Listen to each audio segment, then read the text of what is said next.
Assalamualaikum warahmatullahi wabarakatuh. Perkenalkan, nama saya Intan Sufira.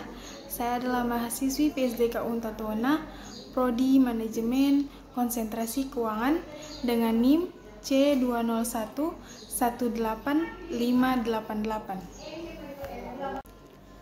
Pada semester ini, saya telah mengambil mata kuliah Manajemen Keuangan Daerah yang diampu oleh Ibu Tri Frida Suryati, SE/MSI.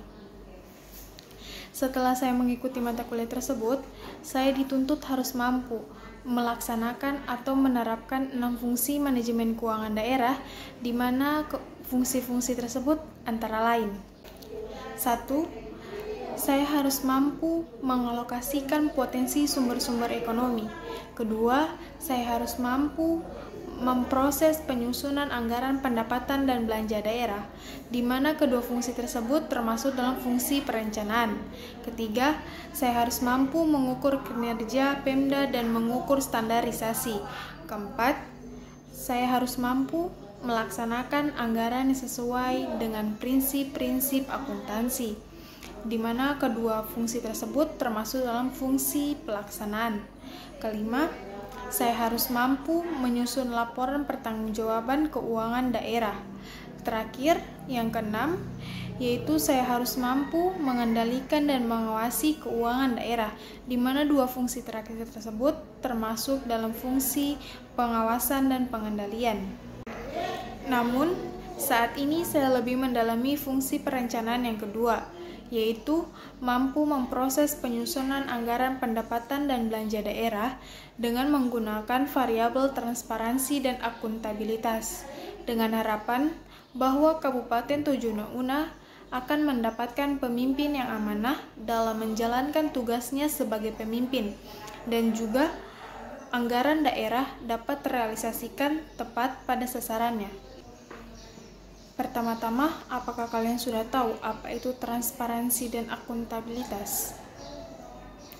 Transparansi merupakan upaya menciptakan kepercayaan timbal balik antara pemerintah dan masyarakat melalui penyediaan informasi dan menjamin kemudahan memperoleh informasi yang akurat dan memadai.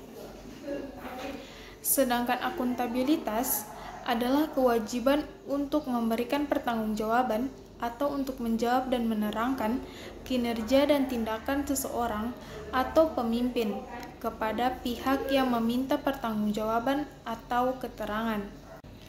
Di mana tujuan dari adanya transparansi dan akuntabilitas itu sendiri adalah untuk membangun rasa saling percaya antara pemerintah dengan publik, di mana pemerintah harus menyediakan informasi dan pelayanan yang akurat bagi publik yang membutuhkan.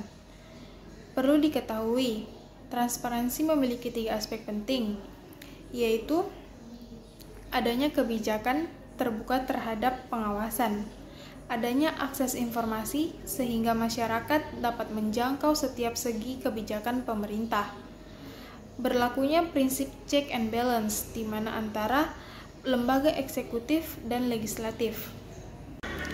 Dalam mempercepat proses pemerataan pembangunan di Indonesia, pemerintah memberikan alokasi dana yang cukup besar kepada struktur pemerintahan di level paling bawah, yaitu desa.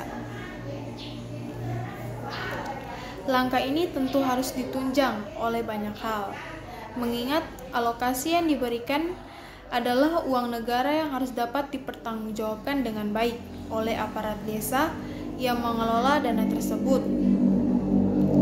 Salah satu usaha menciptakan negara yang bersih dan transparan kembali mendapatkan tantangan. Diterbitkannya Undang-Undang Nomor 6 Tahun 2014 tentang Desa menjadi pekerjaan rumah bagi pemerintah untuk mewujudkan good governance. Undang-Undang 6 Tahun 2014 tentang Desa menggambarkan itikat negara untuk memberikan otonomi seluas-luasnya terhadap desa, BPD, dan kemandirian pembuatan peraturan desa. Otonomi yang luas ini diharapkan menjadi indikator untuk menunjukkan sejauh mana kualitas pengelolaan pemerintahan di level yang rendah, yaitu desa. Sehingga ketika transparansi dan akuntabilitas di desa bisa terwujud, maka akan menjadikan indikator pembangunan nasional bisa tercapai. Akan tetapi, pada kenyataannya, sangat banyak desa yang belum dapat memanfaatkan keistimewaan tersebut. Ketergantungan dana dari pemerintah pusat maupun pemerintah daerah sangat kuat. Desa belum dapat mengoptimalkan sumber-sumber pendapatan desa dengan berbasis pada kekayaan dan potensi desanya. Penyusunan dan pelaksanaan anggaran pendapatan dan belanja desa yang seharusnya diisi dengan kegiatan atau program-program yang dibutuhkan oleh masyarakat belum dapat diwujudkan secara benar. Misalnya, kegiatan pembangunan fisik tersebut tidak dilaksanakan sesuai dengan yang tercantum di dalam APBD. Contoh adanya kecurangan terlihat mulai dari adanya perbedaan volume, kualitas, harga, dan sebagainya. Pemerintahan yang bersih dan tata kelola yang baik ditandai dengan 3 pilar utama yang merupakan elemen dasar yang saling berkaitan, yaitu partisipasi, transparansi, dan akuntabilitas. Salah satu usaha untuk mengurangi terjadinya praktik penyimpangan di pemerintah adalah dengan menerapkan sistem akuntabilitas publik yang baik dalam pelaksanaan pemerintahan. Pemerintah desa wajib mengelola keuangan desa secara: pertama, transparan, berarti dikelola secara baik. Kedua, akuntabel, berarti dipertanggungjawabkan secara hukum. Ketiga, partisipatif, bermakna melibatkan masyarakat dalam prosesnya. Di samping itu, keuangan desa harus dibukukan dan dilaporkan sesuai dengan kaidah-kaidah sistem akuntansi keuangan pemerintahan. Menurut Undang-Undang Nomor 6 Tahun 2014 Pasal 71 Ayat 1 dijelaskan keuangan desa adalah semua hak dan kewajiban desa yang dapat dinilai dengan uang, serta segala sesuatu berupa uang dan barang yang berhubungan dengan pelaksanaan hak dan kewajiban desa. Beberapa sumber pendapatan desa juga diterangkan dalam pasal 72, yaitu 1. Pendapatan asli desa terdiri atas hasil usaha, hasil aset, swadaya, dan partisipasi, gotong royong, dan lain-lain pendapatan asli desa. Kedua, alokasi anggaran, pendapatan dan belanja negara. Ketiga, bagian dari hasil pajak daerah dan retribusi daerah, kabupaten, atau kota. Keempat, alokasi dana desa yang merupakan bagian dari dana perimbangan yang diterima kabupaten atau kota. Bantuan keuangan dari anggaran pendapatan dan belanja daerah, provinsi, dan anggaran pendapatan dan belanja daerah, kabupaten atau kota. Keenam, hibah dan sumbangan yang tidak mengikat dari pihak ketiga. Dan yang terakhir, lain-lain pendapatan desa yang sah. Kepala desa sebagai kepala pemerintahan desa adalah pemegang kekuasaan pengelolaan keuangan desa. Salah satu bentuk tanggung jawab akuntabilitas kepala desa adalah bertanggung jawab atas realisasi anggaran desa, perbendaharaan desa, akuntansi, dan laporan keuangan desa. Laporan keuangan desa merupakan bagian dari laporan kinerja pemerintahan selama periode anggaran pemerintahan desa terkait. Laporan tersebut sebagai bentuk pertanggungjawaban pemerintahan desa kepada pemerintah dan masyarakat.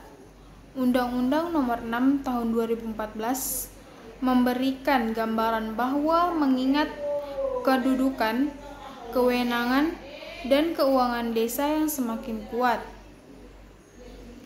penyelenggaraan pemerintahan desa diharapkan lebih akuntabel yang didukung dengan sistem pengawasan dan keseimbangan antara pemerintah desa dan lembaga desa. Lembaga desa khususnya Badan Permusyawaratan Desa yang dalam kedudukannya mempunyai fungsi penting dalam menyiapkan kebijakan pemerintahan desa bersama kepala desa.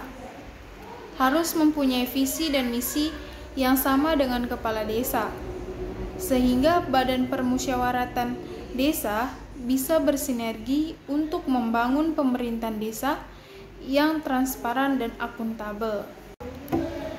Sebagai bentuk transparansi dalam pengelolaan keuangan desa dan hal-hal lainnya, bisa diinformasikan ke masyarakat luas melalui media informasi desa. Dalam perspektif hak, asas keterbukaan informasi atau transparansi merupakan prasyarat utama akuntabilitas pemerintah kepada warganya, atau sering disebut dengan akuntabilitas sosial. Transparansi berkonsekuensi terhadap pemenuhan hak atas informasi bagi masyarakat. Masyarakat memiliki hak untuk tahu apa yang akan, sedang, dan telah dikerjakan pemerintah, baik pada tahap perencanaan, pembangunan, proses penganggaran, maupun implementasi dan pertanggungjawaban anggaran. Untuk itu, pemerintah Kabupaten Tojo Una harus menyediakan informasi yang mempermudah masyarakat memperoleh informasi yang dibutuhkan. Informasi anggaran yang didapatkan masyarakat Kabupaten Tojo Una diharapkan mampu mendorong terjadinya diskursus di tingkat masyarakat dan meningkatkan jumlah warga masyarakat Kabupaten Tojo Una yang mau terlibat dan berpartisipasi dalam seluruh proses perencanaan, penganggaran, dan tahapan pembangunan berikutnya. Dengan adanya transparansi dan partisipasi masyarakat, pemerintah Kabupaten Tojo Una diharapkan lebih akuntabel dalam menyusun dan mengelola anggarannya. Artinya, program kegiatan dan anggaran yang telah direncanakan dapat dilaksanakan secara optimal, berkinerja baik, seperti dapat diukur masukan, keluaran, hasil, penerima manfaat, dan dampaknya, serta dapat dipertanggungjawabkan baik kepada DPRD Kabupaten Tojo Una, Bupati Tojo Una, Gubernur Sulawesi Tengah, maupun masyarakat Kabupaten Tojo Una. Sekian video dari saya. Apabila ada kekurangan dan kesalahan, mohon dimaafkan. Wassalamualaikum warahmatullahi wabarakatuh.